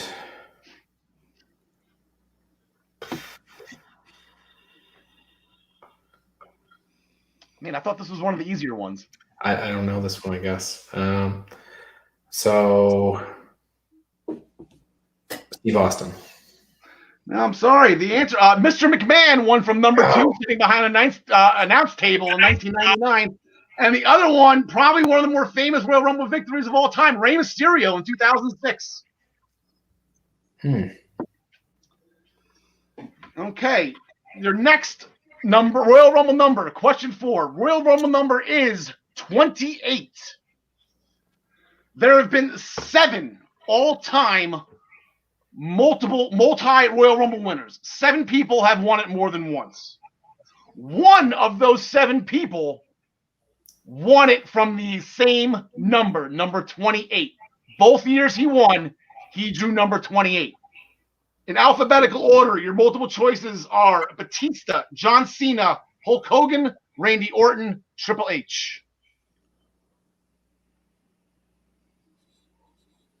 Triple H. Answer was Batista. In 2005 and in 2014, he entered in at number 28. What's my score? You are 1 for 4 right now. You said 7 questions. If you win this out, you get the Oscar, so you're still alive. Okay. Okay, for question number 5, I got confidence you'll get this one. Your Royal Rumble number is 1.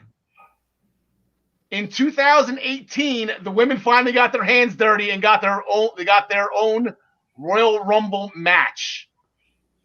By entering the match at number 1, this wrestler is officially the first woman to ever enter a Royal Rumble match. Multiple choice in alphabetical order. Sasha Banks, Bayley, Charlotte Flair, Becky Lynch. Who was number 1 in 2018? Sasha Banks. That is correct. Okay, this is the only one. This is such a great question. This is the only one where I can't give you the numbers, so the numbers are the answer. Okay? In 2005, and probably one of the greatest, you're not going to get this, you're already shaking your head. It's probably one of the greatest segments of all time. Back in the back at the Tumbler, Eddie Guerrero stole Ric Flair's number. As the Rumble, Ric Flair eventually got his number back, but when the Rumble played out, what were the 2 numbers involved? 30 and 1. Very good. See, there you go. Eddie Guerrero drew number 1. Ric Flair had 30. Eddie pickpocketed him. That was absolutely priceless. All right, you're 3 for 6. This is it. This is for this. Is this a layup? Is it a layup? I don't know. It might be. If you think about it, if you don't, you might not know it, but if you think about it, you should get it. Okay. Your Royal Rumble number is 13. Okay. In 2004, Chris Benoit, a SmackDown wrestler, won the Royal Rumble. He, with that, went to Raw and challenged for the World Heavyweight Championship. The following Thursday on SmackDown, Vince McMahon came out and completely reamed out Paul Heyman for letting Chris Benoit get away from him and go to Raw. So Paul Heyman did the first ever 15-man SmackDown Royal Rumble. The winner of that Royal Rumble drew number 13 out of the 15 and went on to challenge for the WWE Championship.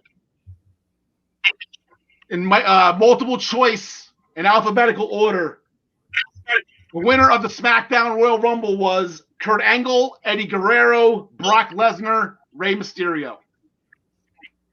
What year was this? It was 2004, and I'll give you an even further hint. The winner got the challenge for the championship, No Way Out.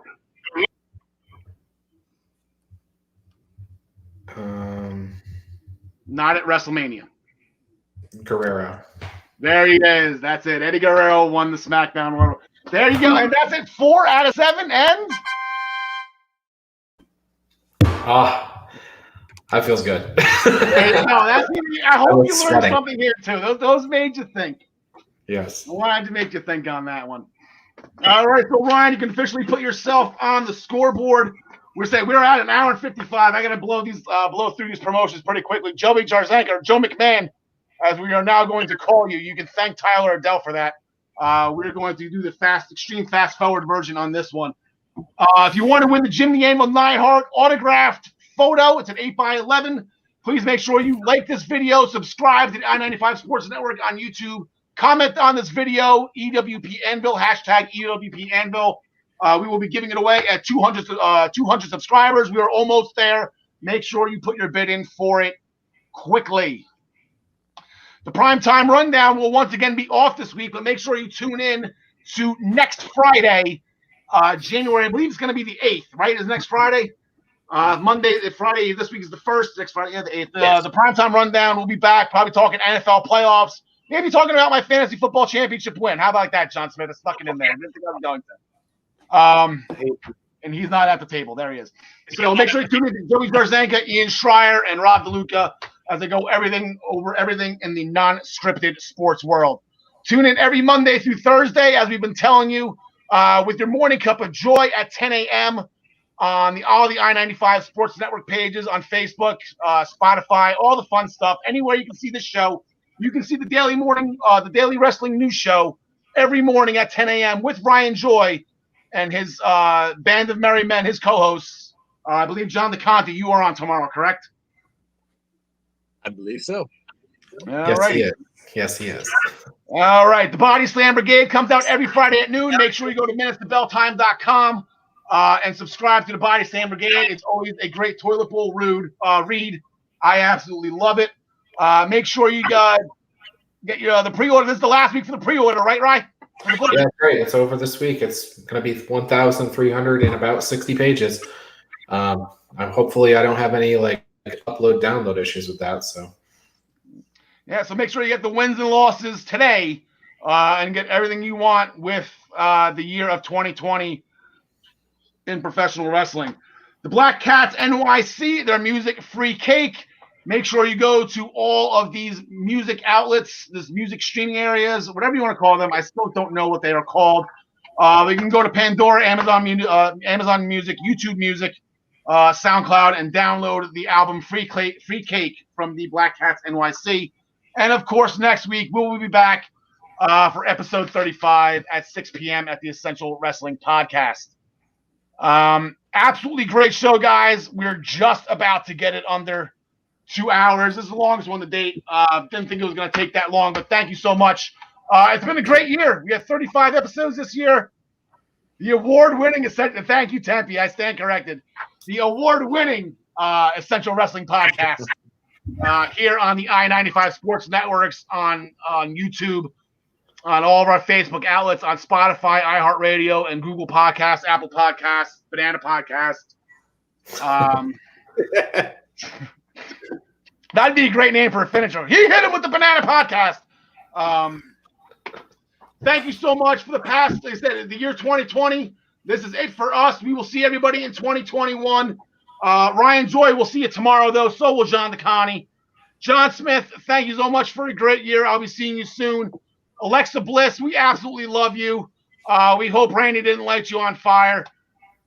Tegan, we miss you. We hope your rehab is going well. We know you're due back soon. We cannot wait for that. I'm not going to do a missing persons thing. I just don't feel it's right this episode. We'll pick that back up next year as well.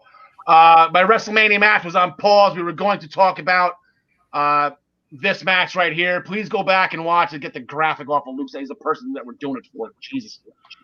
The Bludgeon Brothers came out and absolutely smoked the New Day and the Usos to win the tag team championships at WrestleMania 34. So that would have been the one we talked about today. My list was on pause. Here with them. There you go. There's the proof that they won. And then this is the picture you've been seeing all over social media. So, Brody, we are going to miss you. Absolutely horrible. So, thank you again for a great year. And we will see you next Tuesday. Don DeConte, sorry. I knew I was forgetting something. Just wanted to make sure. Thanks for joining us. And as always, we wish you the best in all your future endeavors. Happy New Year.